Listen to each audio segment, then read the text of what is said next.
Welcome back to Wine Country here in Sonoma, California. Where are we exactly on the map, you ask? Well, this is the 23rd race here at Infineon out on the West Coast, and at just under 2 miles, this track with 11 turns, a significant challenge for drivers. Some of them, in fact, would love a glass of wine when they leave this road course. There are many things that make Infineon unique. One of them is sheep. This is just part of what helps to keep up the nice look of the track. No John Deere tractors, no, just sheep. Thousands of them that are employed to eat their way to the well-kept weed and grass look here. And that was Larry Mack and Kyle Petty acting as herders the other day. Did you guys enjoy that? Had no idea that was coming. Really? That was like speed dating. Okay. Oh, I'm sorry. I'm sorry. I can't believe I went there. What does he mean, Jimmie Johnson? Speed dating ship? I mean, what do you think about Sorry. We are joined now by Jimmie Johnson, obviously the 5-time champion who won this race last year. And I know when you take the track today, you're going to try to become the first repeat winner since Jeff Gordon did it. How much does that win last year impact your approach today? Well, we thought it had a big play in things coming out here with our setup and the car we were going to bring, and we showed up on a totally different tire and a different set of circumstances. So what we learned last year is not working this year, and we've had to kind of kick the ball and start over again. So qualifying, we got a good lap in yesterday in race trim. We had to work through some issues and made some more changes tonight and hopefully have things right. Uh-oh. Yeah. It's been exciting, and I'm not the only one. There's probably 4 or 5 guys that have the setup that's working for this tire, and then the rest of us that are all slipping and sliding. So I think it's going to put on a great show, long story short.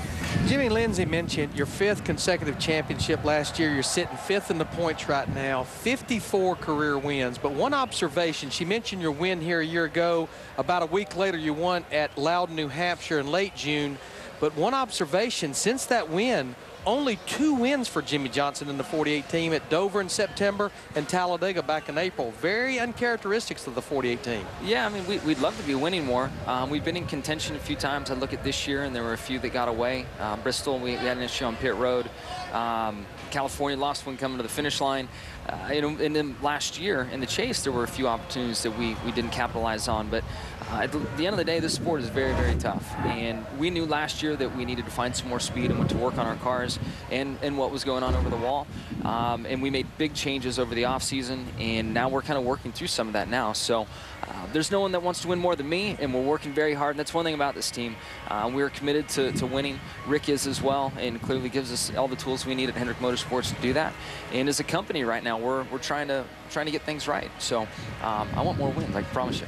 Yeah, you know, you talk about crew chiefs, you talk about the teams changing setups. Some people have hit it with this tire, some people don't, or haven't. How do you, as a driver, prepare for this race? I don't think we make too big a deal out of it when we say Cup drivers are the greatest drivers in the world, but we only run 2 races a year that are road course races. How do you prepare? Do you guys go test? Do you go somewhere? Do you do simulators? How do you prepare?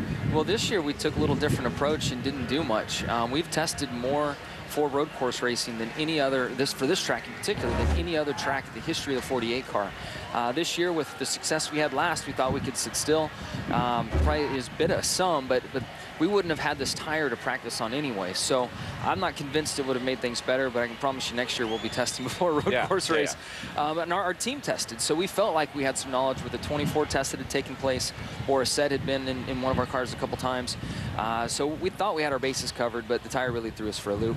And as far as me getting ready, I have a lot of notes and video that I go through, and I just try to drive laps mentally, and that's been something I picked up in high school when I was on the swim team, knowing my swim, knowing my turn, and I've kind of crossed that over into motorsports, and I know my lap, and I really know my reference points before I get on track. Because you visualize. Try to. Try to. I had swimmies on the swim team. You know, right. Did you play water polo as well? I did. I thought, yeah, I thought I heard you were a water polo star. Yeah, but I wouldn't call it a star. I was in the pool. Jimmie, real quick, one thing that you said during the offseason that you can live with the people booing you, but the one thing that kind of bothers you is the fans don't know your humble beginnings and just how tough it was in the early part of your career. Yeah, it was very tough, and you know, I had my mom was a school bus driver, my dad was a heavy equipment operator, and I've had a great problem in driving for great teams and big teams over the years. That the impression was I came up in this wealthy family, and I wish that I did. It would have made things a lot easier. But you know, my struggles through my motorsports career and getting established and noticed made me the guy that I am today, and I wouldn't trade it for anything in the world. So, and then on the positive side, those boos are turning into a lot of cheers. Yes, That they fan are. base of mine is growing. I can't thank you all enough. Yeah. All right, Jimmie Johnson, thank you so much. Best of luck out there today. Thank you. Well, our 4 pit reporters have a lot to deal with at a course like Sonoma. To fill us in on who they'll be covering during this afternoon's race, we send it down to pit road, beginning with Matt Yoakum. Matt? Lindsay, the theme for the first 11 pit stalls today, first-timers trying to break through. 5 of the 7 big names in my area have never won a Sprint Cup Road Course Series event, including pole sitter Joey Logano. I'll talk to Joey a little later in our show about the best piece of advice from his road course professor and his team's unique pit stall selection.